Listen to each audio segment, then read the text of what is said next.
I love peanuts. I'm addicted to peanuts. I love peanuts so much that my wife sometimes has to take the jar away from me because I have been known to eat peanuts until I get physically sick. Well, the other day I opened a brand new jar of peanuts, poured them into my hand, and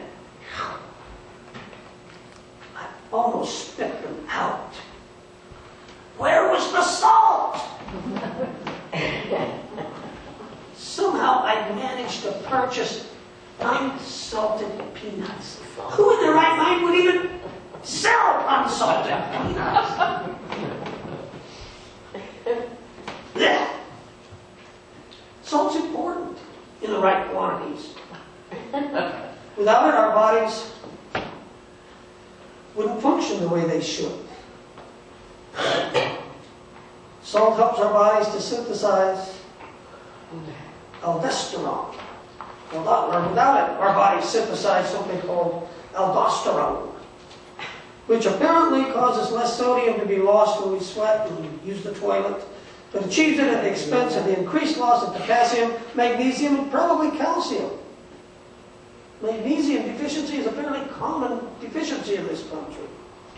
Adequate salt consumption encourages, amongst other things, healthy weight and a fast metabolism, as well as contributing to better sleep.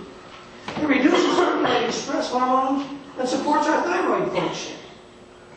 And of course, it makes our food, especially things like peanuts, taste better.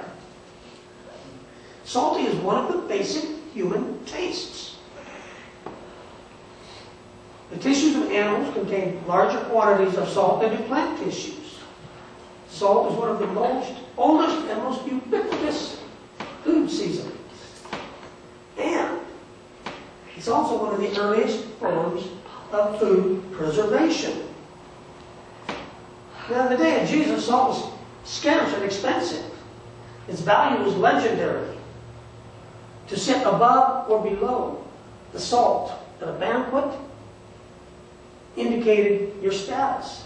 The higher status folks were above the salt, the lower status folks were below the salt. Roman soldiers were paid partly in salt. And in fact, when a Roman's pay was cut, it was because he was considered not worth his salt. That gives us the word, by the way, salary. Comes from the Latin, soldare. We also get the word, In 1982, a Time magazine article reported, the history of the world according to salt is simple. Animals wore paths to salt lakes. Men followed. Trails became roads and settlements grew beside them. When the human menu shifted from salt-rich grains to cereal, more salt was needed to supplement the diet. But the underground deposits were beyond reach, and the salt sprinkled over the surface was insufficient. Scarcity kept the mineral precious. As civilization spread, salt became one of the world's principal trading commodities. Salt routes crisscrossed the globe.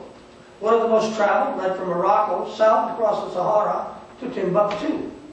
Ships bearing salt from Egypt to Greece traversed the Mediterranean and the Aegean.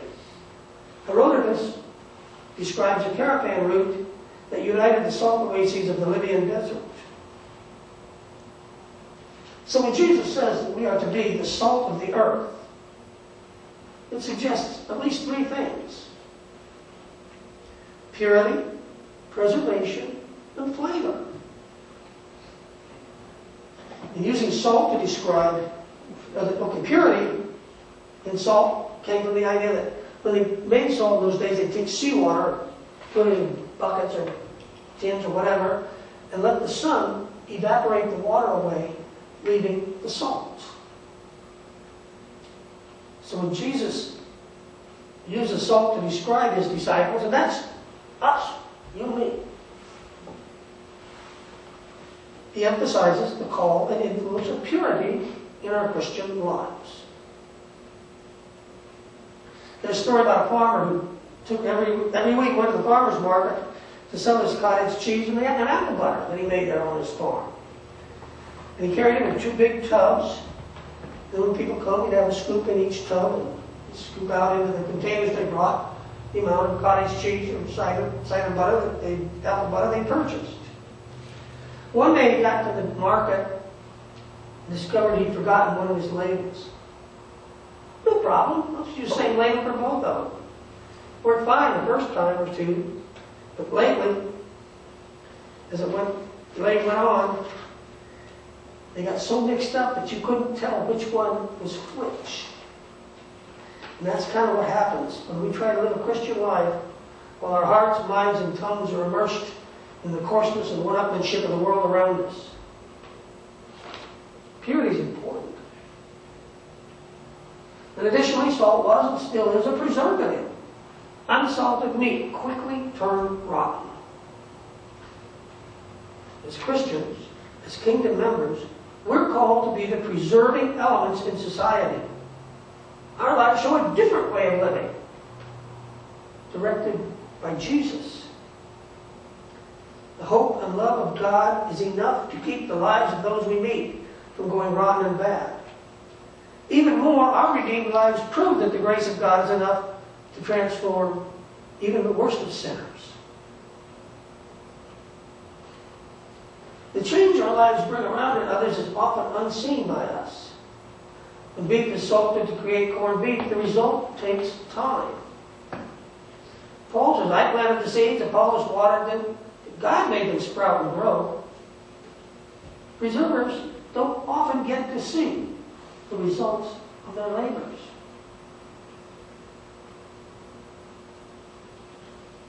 Salt is also integral to cooking. Not only does it accentuate the flavor of foods, but it plays an important part in the cooking process itself. For example, when I make bread, I put salt in there. It controls the rising, the dough strength, and allows the dough to expand without tearing. It causes water to boil more quickly. And it can even take the bitterness out of a lousy cup of coffee. So next time you reheat the coffee in the microwave, you take a taste, and you want to stick a little bit of salt in there and see what happens. As a binder, salt helps to extract, I'm going to blow this, I'm sure, the myofibrillar proteins in processed and formed meats, binding the meat together and reducing cooking losses. It also increases the solubility of the muscle proteins. And properly used, salt does not mask, but brings out the flavor of food. And just as salt makes food foodier, the disciples, the salt of the earth, makes the earth more genuinely as God intended the earth to be. More pure, more just, and more holy. Making the world a blessing for humanity. We are acting as the salt of the earth. But we're not just salt. We are the light of the world. When I was in Zaire, now the Democratic Republic of the Congo, we were about 2 degrees south of the equator, which meant that day and night were like split right down the middle. 12 hours of daylight, 12 hours of nighttime, year-round. Well, one day the doctor at one of the Methodist clinics that we were working in had us over for supper, for Sunday dinner, and he's asked us, he says, now, I understand, he said, that where you folks come from, in the summertime, it stays daylight till like 7:38, 9 o'clock, 8 o'clock at night?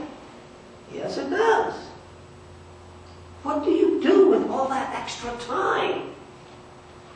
Well, you know, cook out, spend time with our families, maybe go to a ball game.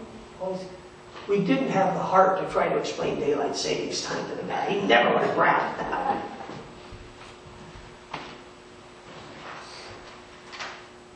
The point is that in a culture where there's no electricity to make the darkness light, human activity is relegated to the daylight hour. What passed for candles in those days shed very little light.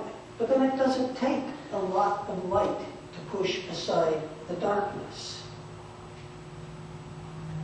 If you've ever been to a place like the Oregon Caves or the Tuscaloosa Caverns in Tennessee, one of the fun parts of the tour is when they take you down into the darkest place, turn out the lights, you can't even see your hand in front of your face.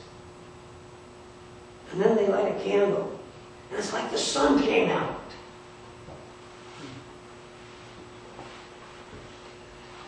Back in the days before electricity, a tight-fisted old farmer was taking his hired man to task for carrying a lighted lantern when he went to courting. Why, he exclaimed, when I went to court, I never carried one of them things. I always went in the dark. Yes, the hired man said dryly, but look what you got.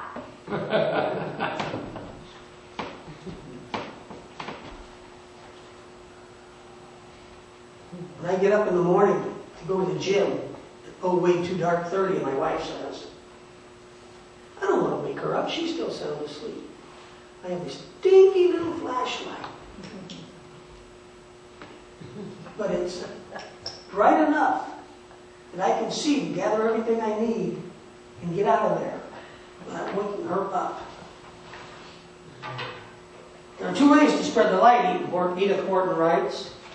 One is to be the candle, and the other is to be the mirror that reflects the candle. Anybody here ever take a lighthouse tour? Yeah. Remember the bulb? I mean, these lights can be seen from miles out to sea. The bulb is maybe as big as one of those spotlight bulbs you put out in your front yard. It's the Fresnel lens that does the trick.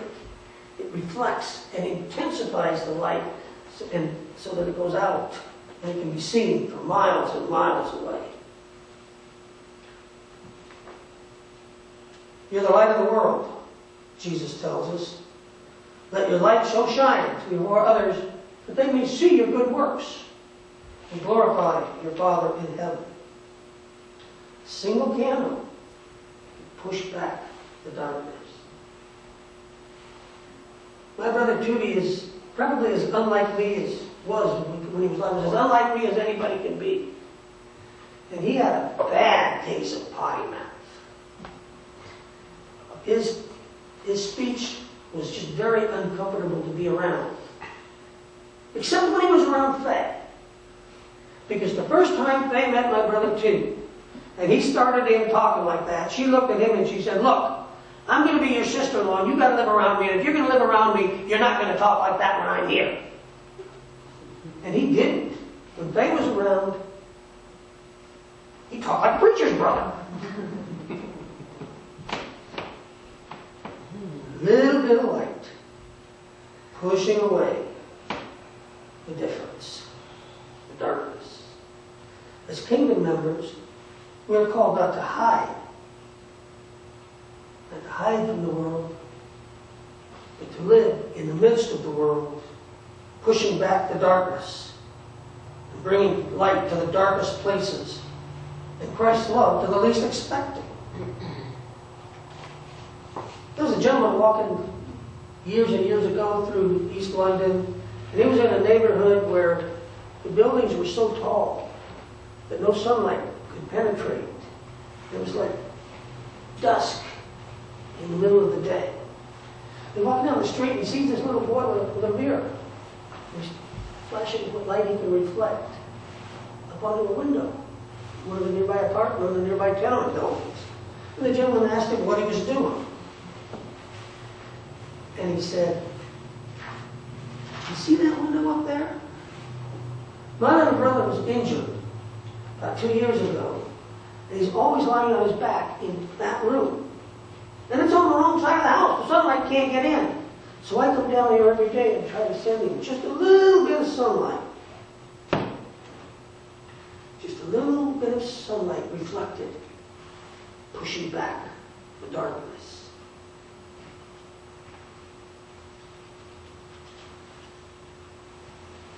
When I wake up in the pre-dawn darkness to go to the gym, that small flashlight does the trick until the batteries go out. Then I have to replace the batteries. And the light will continue to shine.